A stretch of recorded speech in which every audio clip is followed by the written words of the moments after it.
guys, time to show off the newest build. This one's going out to my buddy Mike. He's got a bunch of watches from me, but this is the first one where he is given a bit of direction on what exactly he wanted. So we have a cerakote build with leather.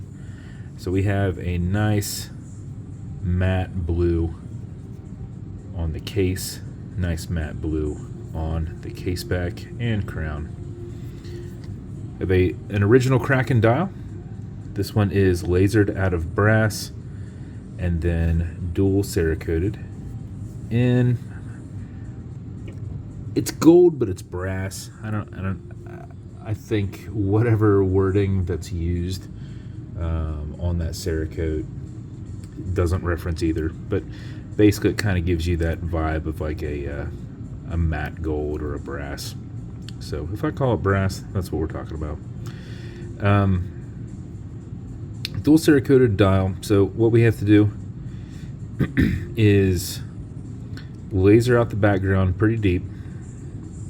Then we cerakote the whole thing in that blue and bake it in. Then we cerakote the whole thing in this brass. We do not bake it in. We wipe it and smooth it off of the blue that's raised to where it's filling on top of this blue down here, but we're not getting it off that because all the raised areas are kind of protecting it to stay down in there where you can't get it out. That's how we do that background. And then you bake that in. So it's a little bit long of a process because if you do it wrong, you have to revisit it. But 110 case, we have a 350 style minute bezel. This is also done in two-tone. And same kind of thing here. You do the whole thing in blue, bake it. Then do the whole thing in brass.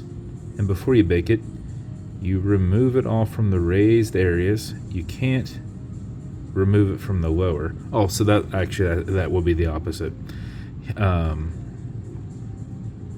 Yeah, so we do everything in blue first, or you do everything in brass first, bake it, then do everything in blue. The blue goes down in, the blue's on top, but you knock the blue off that so the blue stays down in. So as I was wording it, I was like, wait, that was actually reverse of how it was done. Case back, the way we do that is we just do the whole thing in blue and then laser it off. So it's just the surrounding colors around it. That is silver, but it's kind of a distressed silver. So it kind of gives a look of brass to it.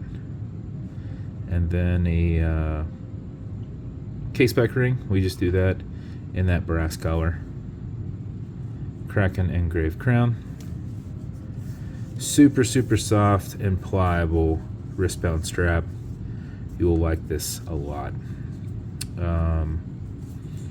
And then we have a square buckle. And then this is fun. So you do the whole buckle in that blue, bake it in. Then you do the whole buckle in this brass and bake it. Then you laser off just enough to remove the brass but not remove the blue. And you expose those two pieces, which is also can be time consuming and you can mess up pretty easy. So hands on this, we just did a set of gold hands. Just those aren't these are a stock hand that I get every once in a while on some of my base watches, and they're nice, classy look. And then a blue seconds hand. I was looking for a gold seconds hand, but gold seconds hands are a little bit harder to come by. And I've done some painted ones, but they just did not look right going against the others because these gold are more of a flash. That's more of a brass and a flat color. And then anything I had was just, it kind of looked like I was clashing, if anything. So, but that's your build, sir. Bezel on this will turn left, it'll turn right. It's not on crazy tight like some of your watches, but with the dual Cerakote, I just want to make sure I'm getting them on there. If you fight it too much, you can be gouging your own Cerakote there. So you put it on there, and it's just got the extra friction from the bottom of the Cerakote on the bezel and the top of the Cerakote on the case. So a little bit of friction there, so keeps it decently tight. Automatic mechanical, as are your others. So as you're moving, it is moving and keeping your time. But before you put it on, before you set your time, you want to wind it just a little bit, and how you do it is you back the crown off the threads until you hear and feel it clicking. At that point you can wind, and a wind is a turn away from you, or clockwise. Turning it back towards you does not do anything, but it is a lot easier to keep your finger spacing and go back and forth. 4 or 5 seconds of that mixed with the rotor movement will keep your time throughout the day, and if you do it for another 4 or 5 seconds, you will max out your 31-hour plus power reserve on it. You cannot overwind it, so don't worry about that. When you're happy with your winding, you're just going to pull it to the one and only click, and now can set the time. This is not a hacking movement, so that second hand is going to keep going.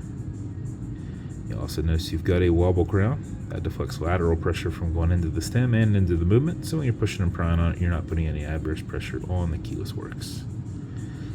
Alexa, what time is it?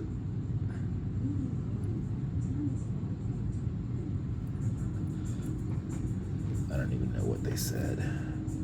But looking at another watch beside me, it's 5:22, which sounds about accurate. Push this over. Screw that down, and your watch is done. As with every build, you're going to get matching beads or complementing beads. They don't always match. That blue doesn't match, but it flows. It's going to come with a Kraken engraved slider box with Atlas pillow inside. It's going to come with watch cleaner. This is good on all glass and metal. It's everything here in the center, non-streaking, non-toxic, non-residue, as well as a microfiber. Also going to come with leather conditioner that will keep your strap perfectly soft, though you probably won't need that with this, I think this is like Crazy Horse wax leather, so probably won't need it for that. But if you would, you'd apply it on the front and back, let it soak in, and remove any excess, or rub in any excess. You don't want to really waste it. Lastly, this is like a poly watch. It is fine scratch remover. It is for your domed acrylic glass. Don't scratch your Cerakote. It's just like scratching your car. If you do get a scratch in it, the only thing you can do is maybe use some gun oil or something on it. Sometimes it kind of dampens the scratch look, but if you expose the silver, or like on this one, if you expose the secondary collar under here, that's kind of on you. So yeah, that's how that goes. So try not to do that. And that's your watch, buddy. I think it came out awesome. I think you're going to love this leather. If you want me to build you something custom and unique, reach out and I'll see what I can do. And if you want to continue to see videos like this, like and subscribe, so I put them up all the time. Thanks, guys.